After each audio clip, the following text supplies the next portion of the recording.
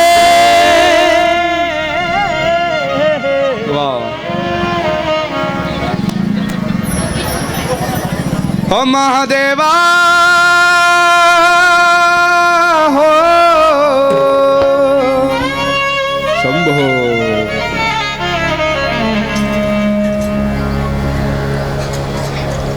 वाह भाई, बहुत अच्छा आनंद लेते हो आप। आपको देख करके ना बिल्कुल सबको एनर्जी आ जाती है। वाह, बरवाड़े के श्रोता जितना कथा का आनंद लेते हैं उतने और कहीं के नहीं लेते होंगे शायद। आप बहुत आनंद लेते हो। यही बात है, दुनिया के सामने सब नाचते हैं, भगवान के सामने वही नाचता है जो भगवान की भक्ति करता हो, भगवान का भक्त हो। हाँ, नहीं तो अभी वो आपके इधर कौन सा एक वो क्या चलता है, मला जाऊ देना घरी। हाँ, तो फिर देखो हाँ क्या है हमें तो आता नहीं, लेकिन ऐसा सुना है कि वो गाया कि फिर देखो आप बुड्ढी डोकरी भी यूं करके ने वो बुढ़िया ऐसी नाचेगी, एक हाथ माथे पर एक कमर पर रख करके, ए मेरे नातू का विवाह है ना, फिर देखो उस बुड्ढी को। कथा में नहीं नाचते, पर आप लोग अच्छे हो कि आप वहाँ, मैंने नहीं देखा आप शादी ब्याह में नाचते हो कि नहीं नाचते हो, पर यहाँ रात में महाराज जी बोल रहे थे ना कथा कीर्तनकार, हाँ, कि वहाँ तो देखो आप उड़ेंगे नोट गुलाबी मन ने कोई रोको ना, आज मरा यार शादी मन ने कोई रोको ना करके वहाँ बहुत नाचते हैं बोलो राधे राधे राधे राधे। भगवान महादेव शिव पर कैलाश पर्वत पर राम राम करते हैं। और एक विशाल जी कुछ सुना रहे हैं। आपके पास पात्र आ रहा है, आप पात्र में जो भी दक्षिणा भेंट चढ़ाना चाहे अपने स्थान पर बैठे बैठे चढ़ाएं। यहाँ ऊपर आने की सुविधा सबके लिए नहीं हो पाती है, इसलिए आपके पास पात्र आ रहा है, आप अपने स्थान पर बैठे बैठे चढ़ा देंगे। श्री राधे। आप सभी भक्तों से एक निवेदन, आरती के पश्चात जब कुछ समय का